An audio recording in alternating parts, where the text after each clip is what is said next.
दादा आपण ही स्वीटकॉर्नची कुठली व्हरायटी लावलेली आहे? Sugar crush sugar crush. तर आपण हे किती महिन्यापूर्वी लावली ती व्हरायटी? ही साधारण 2.5 महिन्यापूर्वी. 2.5 महिन्यापूर्वी. तर कशी वाटते आपल्याला ही व्हरायटी? हे व्यवस्थित आहे, एकदम वजन पण आहे, भरीव कणीस आहे. कणीस तर पूर्ण वरच्या टोकापर्यंत कणीस पूर्णपणे भरलेलं आहे. असं पूर्ण भरलं असल्यामुळे कणसाला वजन चांगलं येतं. व्यापारी या अशा कणसाला जास्त मागणी देतात. तर कलर कसा आहे आता व्हरायटीचा? एकदम पिवळसर मस्त आणि एकसारखा कलर आहे. एकसारखा कलर आहे. हो.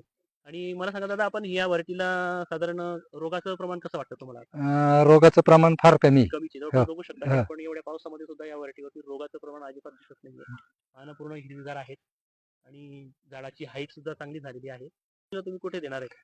आम्ही सध्या सह्याद्रीवाल्यांना सह्याद्री फार्म. सह्याद्री सह्याद्री फार्मला आम्ही आमच्या कंपनीकडून आम्ही सह्याद्री फार्मशी संपर्क केलेला आहे. तर तुम्ही त्यांना आपला हा मका देऊ शकता. तर दादा आता तुम्ही पुढच्या वर्षी या मक्याची लागवड करणार का? अवश्य. तर किती किलो लावायची तुम्हाला ही मका? आता डबलनी करूया. बरं, म्हणजे आता तुम्ही किती लावलेली ही? ही 1 एकर आहे. बरं. 2 एकर परत पुन्हा 2 होईल. एकर करा. तर दादा धन्यवाद तुम्ही मुलाखत दिल्याबद्दल आणि आमच्या कंपनीचा शुगर क्रश मका हा तुम्ही लावा. बाकीच्यांनाही सांगा.